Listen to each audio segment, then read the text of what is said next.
And because, as I told you, there was only one pathway going through the little village, and there were houses, and we were just sitting in a house where they walk all the time.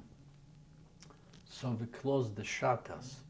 There were always shutters on the windows, and the shutters was security, because at night you close them, and then you have a piece of iron that goes in through the wall, and you lock it in, that you cannot open the shutters as they were going. And the second day, I remember, break into our door, a German soldier, and he points a pistol to us like this. And all of us, we are not many, only I and my mother, and we stand near the wall. But nobody cries, and you could see the hatred in his eyes, really. It was like boiling something. And it took a while this way, and we are quiet, like nothing happens. And I myself, I knew it's something dangerous, but I did not understand exactly the ramification, what it means. And then he says, "Verfluchte Jude aus." That means, "Cursed Jew, out from here." So we leave the house, and we walk. But the Germans are still walking. You know, they go with their army in the vehicles. It took a couple of days. They were marching. Then my mother, she had the courage, and she went to a German officer, and asked him if we can go back to our home. Then he told her, "Yeah, you can go back." So we went back to our home. And then we locked ourselves. And still, I remember a few more times. And then I saw one time an old Jew. Means I did not know him, even if it was a village. His beard was bleeding. That means they tear out his bleed, the Germans.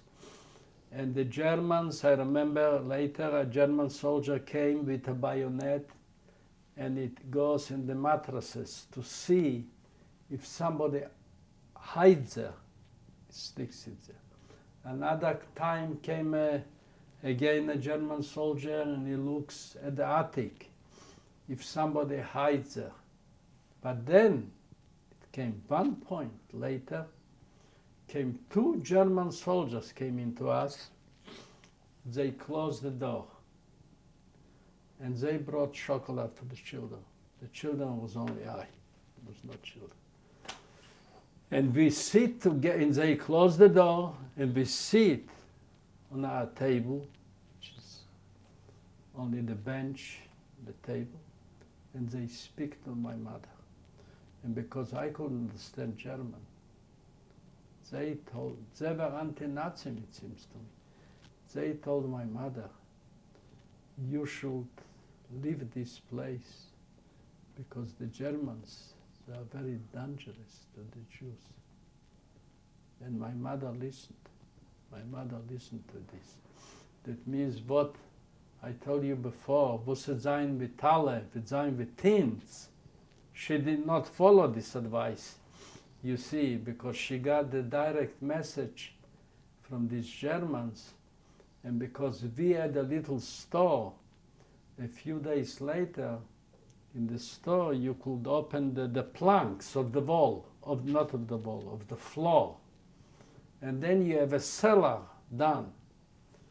And we started to move all the things, so most of the things to the cellar, because she was thinking she's going to come back.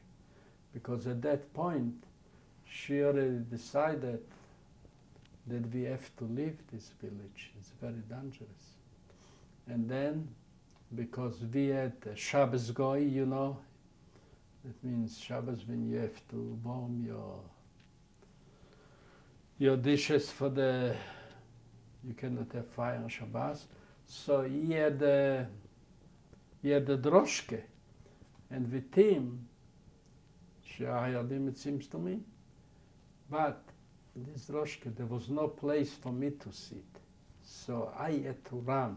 So she took a few of her belongings, not much, and we left.